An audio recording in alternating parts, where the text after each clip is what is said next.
Hi, everybody, and welcome to another exciting edition of Words, Images, and Worlds. Delighted on this episode to be talking with a comics creator, perhaps best known for the Star Runner Chronicles, which is pretty easy to find. It's out there on the web. You can find it in a variety of spaces, and that is comics creator, author James Watson. James, thank you for jumping in and talking with me. Hey, Jason, thanks for the invite. Really excited to talk with you, and I'm really impressed with your website. Oh, well, thank you. Thank you. We try. We try. As I was saying before we hit record, I've been very pleased with lots of kind folks that have said yes and been part of the project. So, glad to have you represented in an episode as well. All right, great. Yeah, yeah. Well, I'd love to start wherever you'd like to start. I give a little background on myself, if that would help, Absolutely. and The then dive origin into story is great. the origin story, right? As Hmm long as it hmm doesn't involve radioactive chemicals or Even so, I mean, that's magic. welcome as well, you know? It's a safe space, so by all means. Well, I was just you were telling me that you were a teacher and you work with sort of young people. I started drawing comics when I was in middle school, just on my own. I loved comic books, Marvel, DC, Hmm X-Men, sort of grew up reading those things. Loved starting drawing my own stories. By the time I was in high school, I was doing full-length comics. My first professional job was in an animation studio. So I did breakdowns and layouts for Saturday morning cartoons. hmm Very low budget cut rate animation, but it really got my feet wet in storytelling. It helped me to read a script, helped me to break it down in terms of the core action. And I just love the visual storytelling, and I found my niche doing that. Um, about 10 years after that, I created a studio called Atlantis Studios, and that hmm studio was designed to take stories and screenplays and to adapt them into visual format, whether it's a comic or a graphic novel. We started with some proprietary IP, but then ended up getting a lot of people from Hollywood and from television coming to us saying, "Hey, we'd like to have you break down our screenplay or a teleplay into a graphic novel, so we can sell it in other venues, or at least sell the idea."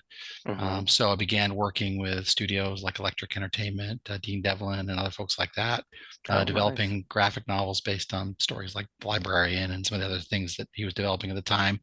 Hmm Adapted other projects that are some of them have been made into movies, some have not, some have showed up on the in graphic novels. But Atlanta Studios, about 5 years ago, being sort of a screenwriter, closet screenwriter, and wanting to tell my own stories, I adapted one of my stories from when I was a teenager hmm into a screenplay called Fallen Star. And I was so passionate about it. First of all, the screenplay got a lot of interest. People were interested and was optioned in 2019. hmm But I didn't want to wait to see the movie. So we adapted it into a graphic novel, which went on sale on Amazon in 2020, Amazon Kindle, and hmm then through Diamond. It's been a bestseller. We're in our fourth printing already. hmm We've done two more books and two more series. The last one, Hidden Star, we've just launched it. It was the number one young adult graphic novel on Amazon Kindle for several weeks this past month. So Nice, we're nice. excited to see the stories come to life and find an audience. I guess that's the main thing as a writer, right? Create you create comics and graphic novels. You never know if it's going to find an audience. You sort of do it as a passion project, hmm but hmm this one seems to have found an audience. So I'm really excited to talk about that, talk about the process, and maybe any other questions you have tonight. Yeah, yeah, wonderful. Well, you mentioned that gestation process of something you wrote when you were younger and pulling it now forward into the time that we're in now and getting to see it actually come to life. So I imagine that's really rewarding. It's incredibly exciting just because I think when you're a teen or you're a young adult, you have really passionate ideas and very visual ideas. I think we're all sort of imprinted with the things that we watch when we're in our teenage years, whether it's movies or television, or even the concepts and ideas that we have. And those sort of stuck with me for 20 years while I did other things and did other people's projects. I ultimately said, I want to go back to the well and Hmm sort of dig out those thoughts and those ideas. I actually pulled out the layouts from when I was 17, 18 years old, pulled out some of the designs I did, and began to work with a new team of artists. First of all, to update the story, right? Things have changed a lot in 20 Right. years. Right. Right. Needed to update the story, but also wanted to update the characters and the plot and the concept to make um, the teen characters, the themes, the setting really up to date. And that was a lot of fun. That's been a lot of fun to do. So if you read the first book, Fallen Star, and it's video, so I'm going to put it on the screen here for a second. But if you read the Hmm. first Hmm. book, the forward in the front sort of talks about the inspiration for where the story came from. And then to your point, it's exciting to sort of work through all the process from the visual designs to the script to the breakdowns, layouts, working with the penciler, inker, colorist, letterer, book design, publisher, Hmm. distributors, and sort of getting the message out there. So I love the creative creative process, but I also love the sort of the business process of seeing it roll out and find an audience and keep going. So um, for me, because my background's in sort of screenplay adaptation, I'm Hmm. extremely visual Hmm. and I love movies and I love seeing a story told in movie format and to see, to break it down, emotional moments into close-ups and medium shots and establishing shots and sort of, splash pages that really come alive on the page. So for me, that's what a comic format allows me to do creatively is to sort of create that movie in my mind and put it on a page Hmm. and Hmm. as well as put all the words you want into it. You can be really wordy in a comic, whereas in a movie you can't be very wordy, right? A movie Right. you jump right to it, but you can get a little more wordy. Your characters can explain their thoughts a little more. You can set up the conflict and the concepts, and that's kind of nice because it's a book to be read, not just to be seen. There's a lot of comics out there that just focus on the pictures. I Hmm. think Hmm. I think what makes comics and graphic novels unique is you can read the page slowly and you can think about what you're experiencing and thinking as you go through it. Yeah, absolutely. And they're really interesting for engaging in that way and thinking about what's happening between panels and what's Mm. happening within panels. And I always find that when I go through a comic too quickly, I reach the end and I kind of have to go back and revisit because I'm almost sure that I've missed something. Yeah, it's like watching a television episode and you enjoy it, but then you think, wow, wait a minute, there's a couple things in there I need to go back and revisit. And that's Hmm. what another thing I love about doing graphic novels is it's long form storytelling. When you do it right, it's like a soap opera. You sort of publish, multiple issues. When we rolled out Fallen Star, just for a second, I'll just show you, we came out with issue one and then issue two and issue Hmm. Hmm. three and it's sort of all rolled out through Diamond in episodes. Well, it's just like an episodic, right? Like a streaming series or a television series. You can it's long form storytelling. So you can really take time, to your point, to really develop the characters over an arc Hmm. that's more than just one issue or one book. And it allows hopefully the audience to get really invested in, wow, I hope things turn out okay for Yeah. the hero. I hope Yeah. that villain gets what's coming to them. I hope this overarching storyline comes out as in happy ending of some way. Yeah. So that's the second thing I really love about comics and graphic novels is you get to develop stories that maybe get a little more developed than a movie screenplay, a little more developed than not as developed as a novel, right? I don't think Hmm. I could ever Hmm. be a novelist. I'm just too visual for that. I want to see the story, but you can develop it to the point you really care about the characters. You can really get into their under their skin, in their thoughts, and Yeah. you can also leave people hanging at the end of episode one, and they'll come Hmm. back for episode two. So again, second thing I really love is it's not only cinematic and visual, but it's also episodic, Yeah. and that's why X-Men has been going for 50 years Hmm. because you care about the characters and over all the things they go through where they end up. And I hope with Star Runner Chronicles, because we've got a whole 6-issue arc that's not going to finish until 2026. I hope people stick with it. If they Nice. do, Yeah. they're going to be rewarded because our core hero and our heroes are going to go through some incredible arcs over the next 2 years in the books we're publishing. So I just hope people stick with it. But anyway, graphic novels are great because if you develop strong characters and themes, then you can sort of build them and get rewarded at the end for sitting through it. Kind of like watching all 7 movies of Harry Potter or reading all books. Hmm. You're rewarded because you sat through it. Yeah, yeah.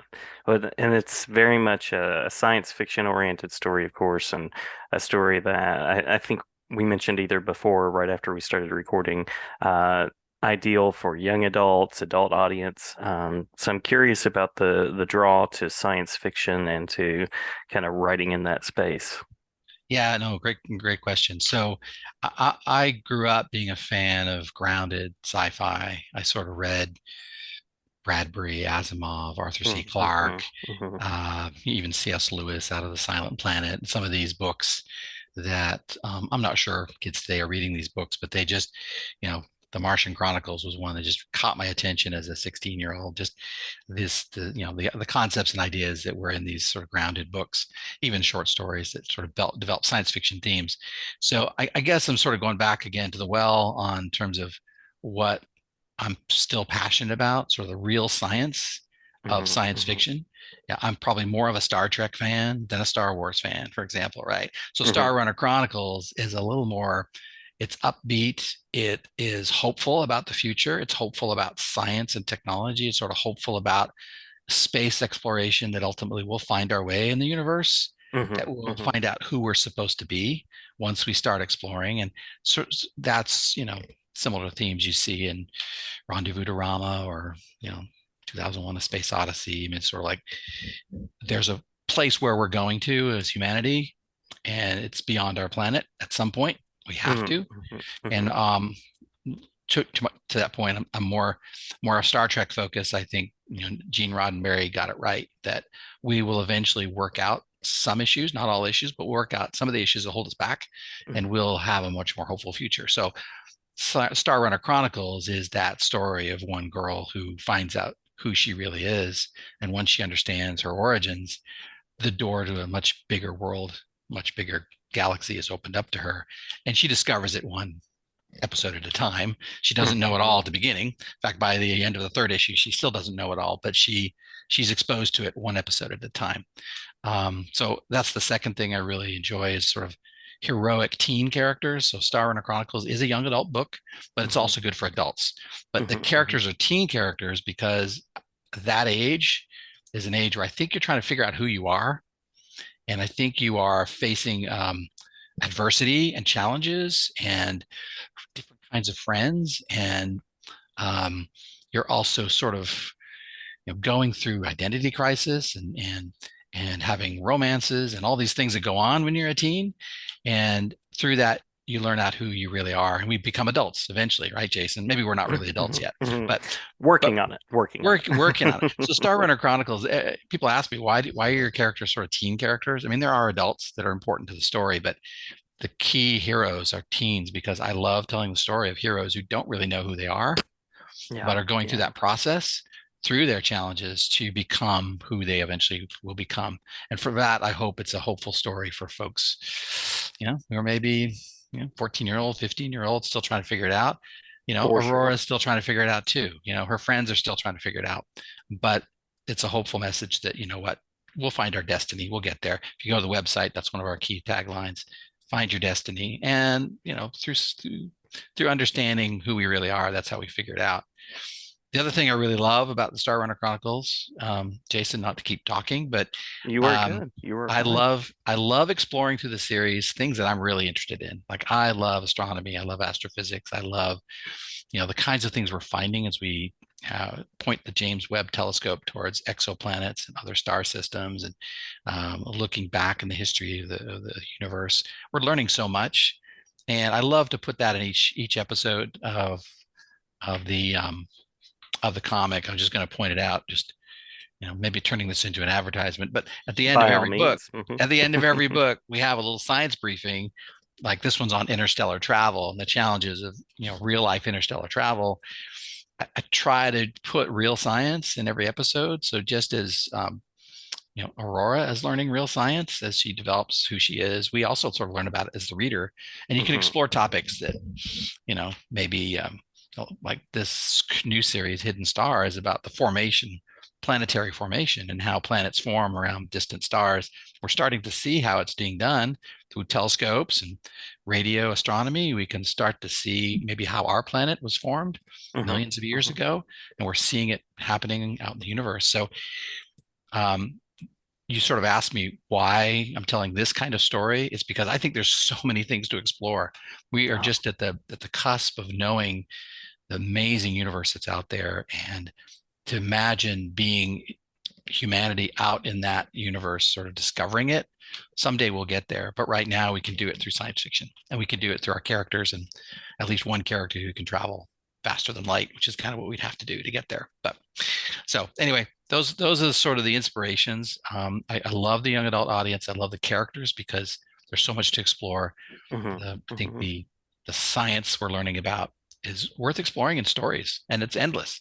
If all I did was base every story on a new astronomical finding, it's an infinite amount of stories. So it's exciting. Absolutely, absolutely. And the young adult sort of direction. I know so many adults that read and read avidly in young adult. So it's a an approach that carries across, I think, in really nice ways too. Yeah, I've had a lot of people comment. The early reviews, if you go to the website and you look at some of the early reviews of Fallen Star and then its sequel, Dark Star, they all made the comment. They said, this is a lot cleaner than I expected. It's Hmm. Hmm. Hmm. comics sometimes have a reputation of being a little edgy and a little bit adult. Yeah, And yeah, sadly, too many comics are written for 40-year-old men, right? right. Um, I understand that. I understand there's a market for that. But what I love about the Star Runner Chronicles is that I'm trying to write a book that I would give to my teenager, right? Yeah. Write a book Hmm. that I'd want teenagers around the world to read because it hopefully challenges them in terms of the students, the students, the characters, your students, the Hmm. characters. Hmm. I want the readers to be excited about heroes like I was when I was a teenager, and I would read. Um, you know, I remember as a kid reading Tom Swift. Nobody reads those nowadays, but I would read these old Tom Swift books. I thought, this guy's a teen and he's got these spaceships and flying things and all the stuff that was cool in the 60s or 70s whenever they wrote that. I don't want Hmm. to.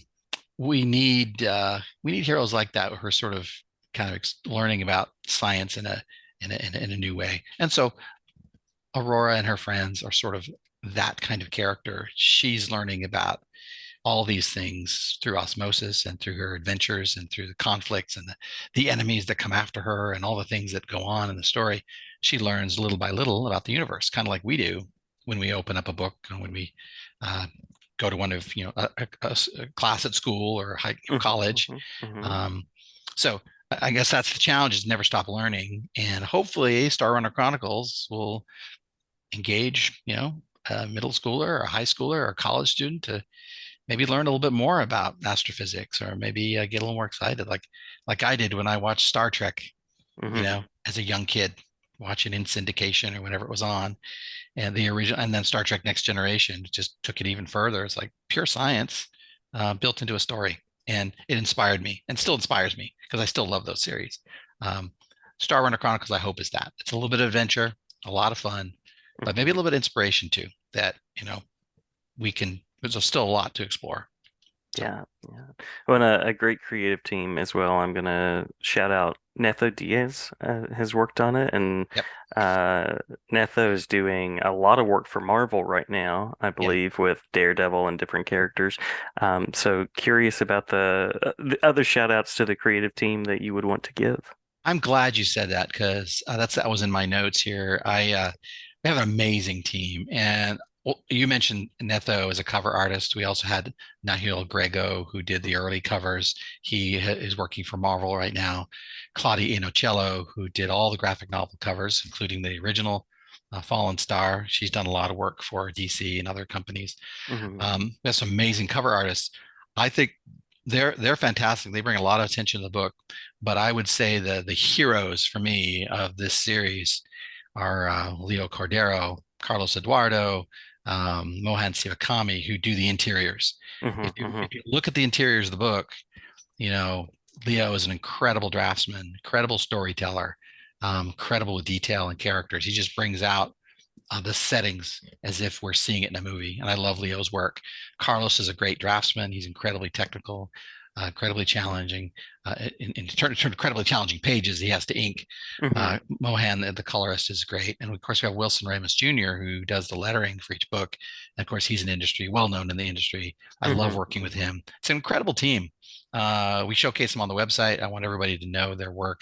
They do lots of work beyond Star Runner Chronicles, but it's an international team too. I mean, every day I'm fielding emails from Brazil, Nice, from nice. Italy, from Argentina, from all the places these great people work.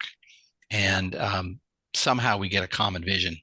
And for now, 3 books, however many pages that is, 300 pages, we've kept it going.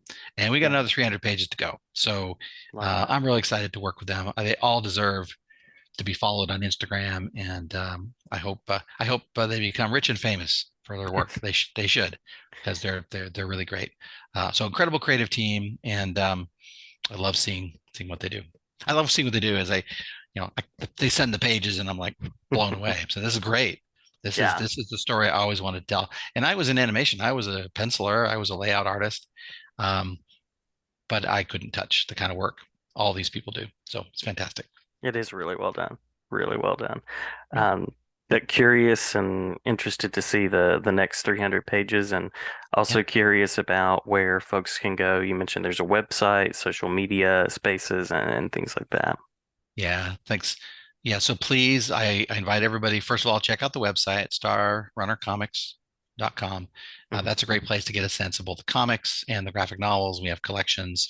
And then you can connect via that website to our social media, which, if no one's ready to buy anything, go ahead and connect on social media. Mhm. Facebook has probably the largest following to sort of keeping track of what's going on with the new releases. Instagram is where we post some of the artwork, cover artwork, interior art. Keep following us on Twitter. That's where press releases go. Um, and that's, we want that following. I'm trying to think what I'm missing. There's probably one other place we go. Um, but I think it's important to, yeah, we want to add friends. We want to add fans. Mhm. YouTube. We have a YouTube channel as well. We're actually going to come out with an animated trailer of the Hidden Star series. So that'll be coming out in the next couple of weeks. So that'll Awesome. debut on YouTube probably before Christmas. And and then we'll try to keep in touch with everyone on the release of each book. As you know, promotion, once you do a book, you got to promote it. And Mhm. so we're going to try to, heavily promote the Hidden Star graphic novel when it's done. They'll, it'll be available through distribution, variety of different places, Baker Taylor, Ingram, Diamond, Amazon, all that's already lined up. So we're excited about it. And I'm excited to see how it's selling. It's selling well. This new issue, this new series is selling 2 to 3 times more than the initial couple ones. I think we're maybe finding the audience. So I'm excited by that. Wonderful, wonderful. Well, James, thank you for the time. Thank you for the conversation. It's a pleasure to share about Star Runner, and glad to have you back anytime. Thanks, Jason, for the invite. Appreciate it. Yeah, my And pleasure. and appreciate your audience, appreciate your interest in what creative people are doing. So thank you. Absolutely. Love it. Love the work in comics, love the work for young people and older people like myself too. Mhm. And again, greatly appreciate the time. Okay. Thanks, Jason.